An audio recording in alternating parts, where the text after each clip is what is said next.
Situation is peaceful. We have adequate force deployment over here. We are in continuous touch with the citizens over here and also with the Peace Committee and Aman Committee people, and we are maintaining peace and tranquility.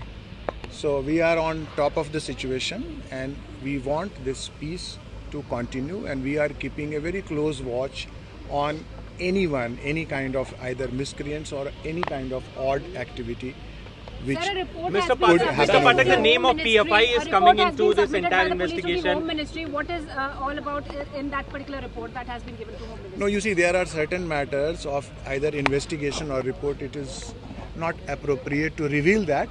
But yes, what I can say that we have been able to contain the situation. We have been able to maintain peace and tranquility, and the investigation is taking place in a very fair manner and in a very appropriate. Mr. Pathak, PFI's name is coming in there. PFI के sir PFI क्या इसके साक्ष्य police के पास? देखिए, वो investigation के detail को reveal करना भी ठीक नहीं है. वैसे क्राइम ब्रांच अब इसका इन्वेस्टिगेशन कर रही है और जो डिस्ट्रिक्ट पुलिस है उसका पूरा सपोर्ट है. Sir, this side, Mr. Pathak, this side, questions are being raised.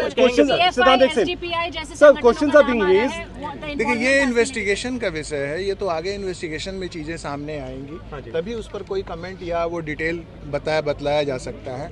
अभी इन्वेस्टिगेशन बहुत इनिशियल स्टेजेस में है. आप सब जानते हैं कि एक बहुत बड़ी संख्या में लोगों को गिरफ्तार भी किया गया है और कुछ जुवेनाइल हैं जिन्हें हमने अप्रीहेंड किया है. तो इन्वेस्टिगेशन एक रोबस्ट तरीके से ठीक डायरेक्शन में, और पुलिस का जो यहाँ एडिक्वेट प्रेजेंस है उसके थ्रू हम यहाँ पर peace and tranquillity. One question that since there was no permission, Mr. Pathak says there was no permission, why police officers were, accompanying these group of protesters, because that is what the opposition parties have been also asking, that if Delhi police did not give permission, why they were present along with the people who were protesting or carrying out the procession. You see, police has a very focused role of maintaining law and order.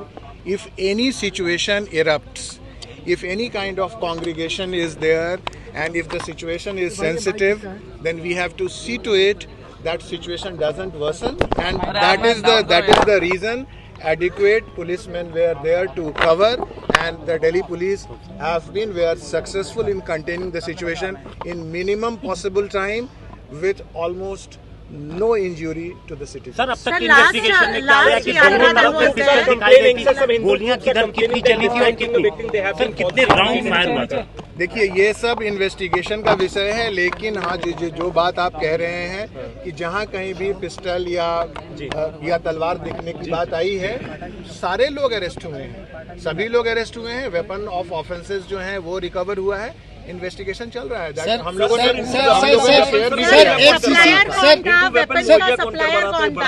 ये देखिए, वो investigation में आ जाएगा. ये दूध का दूध पानी का पानी होगा और बहुत डिटेल में इसकी जांच होगी. सर, एक सीसीटीवी फुटेज सामने आया है एक घटना की रात के पहले का, उसको बारे में क्या जिसमें वो डंडे वगैरह देखिए, उसकी जांच हो जाएगी. वैसे ये जो इलाका है जिस पर बहुत ही हाईली डेंस पॉपुलेशन है, रात में दिन में हर समय में लोग बाहर निकलते हैं और बहुत छोटी छोटी बातों पर भी आपस में पड़ोस में क्वेरल होता है, जिसका कि बहुत सारी कॉल्स आती हैं और उसको पुलिस हम लोग पेशेवर तरीके से हैंडल करते हैं.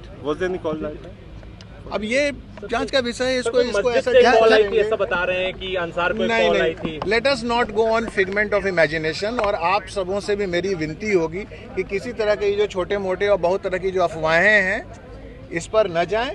बहरहाल हमारे पास जो किसी भी तरह का कोई information either in the form of information या डिजिटल फॉर्म में या प्रिंट फॉर्म में आ रहा है, उसको हम रिकॉर्ड पर लेकर उसकी हम बखूबी डिटेल में जांच कर रहे हैं. आप देख रहे हैं नेट्रिक न्यूज, साहस सच कहने का.